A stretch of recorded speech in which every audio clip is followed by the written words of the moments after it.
most of our country, the effects of global warming have been subtle and so far no major harm. And we've talked about this. How often have you heard someone say on a beautiful night like this, if this is global warming, then bring it on?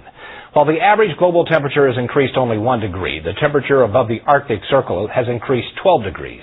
Tonight in Project Energy, a rare trip to the Arctic. I joined Will Stenger and his expedition in a town called Clyde River on Baffin Island. It's a place where global warming threatens not only the polar bear, but the people who live there. Above the Arctic Circle, it is at once one of the most forbidding and beautiful places on Earth. But the frozen silence of this land of ice and snow can be warmed by the laughter of Inuit children. What's your name? My journey finds immediate evidence of global warming when I point the camera out the airplane window. The ice here should be frozen solid this time of year. The breakup and melt is coming earlier and earlier to Baffin Island and the people who make their life on this ice. We've joined up with Will Steger's Global Warming 101 expedition. The effects of climate change have already altered part of Steger's route. We were going across what's called the Cumberland Sound, 50 miles across, 150 miles long.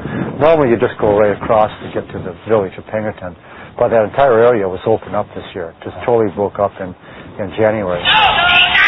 And there's a lot less snow than I remember from my previous trips north. Glaciers once covered these now exposed mountain faces. But the real story could be told better by the Inuit people who have been living global warming for the past 20 years. The ice condition is so not stable anymore. This is Simon Kamenuk. He hunts for his community. Are you mad at the people in the South for what's happened up here?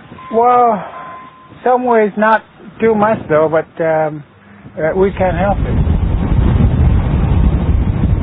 This is ground zero for global warming. The Inuit culture is totally changing. They're going to adapt to this, but they have no voice. And we want to give these people a voice. But I think more than that, we need to hear that global warming is affecting culture, it's affecting people. Steger has invited some high-powered help. Ed Viesters has summited the world's 14 highest mountains 6 times to the top of Everest. We read about global warming. We're not as affected by it yet. So I don't think we take it seriously, or a lot of people don't. But if we can show that there are people living this right now, they are living the changes, and it is affecting their lives. The team is headquartered in an unremarkable house on an inlet to the Arctic Ocean called Clyde River. It's a busy place. Sleds to be packed, routes planned, and in the corner, one of the world's most famous and richest men, Sir Richard Branson. Sir Richard has offered $25 million to anyone who can find a solution to the buildup of atmospheric CO2, one of the causes of global warming. They can see how much thinner the ice is getting. They're losing, fellow elders through the ice. The night before the teams head off to cross the 5th largest island on Earth, the Inuit of Clyde River gather in the community hall for a feast. Caribou meat and Arctic char is spread out on tarps brought in by hunters to share.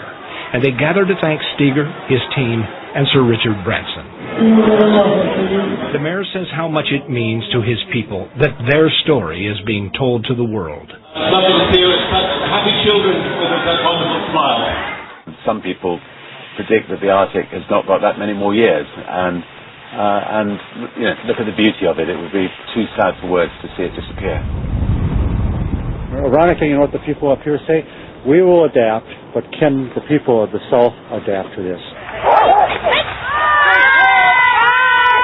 The South is us, and global warming seems like only a distant threat. For Steger, the stakes are higher, and the danger already here, especially for these people. If it gets worse, what's going to happen to the Inuit? I don't know. That's a good question, but maybe we might have to stop traveling on winter time. There is no such false distinction as them and us for Will Steger. For him, it is we. But how long before these children no longer warm the Arctic with their laughter?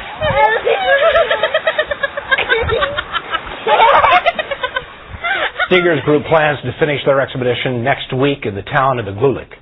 I'd like to thank Jerry Stenger for helping us photograph this mission. He's been Will's go-to guy for years. And he sacrificed time with his 1-year-old boy and his wife, Janine, to record this expedition. From us, Jerry, thanks.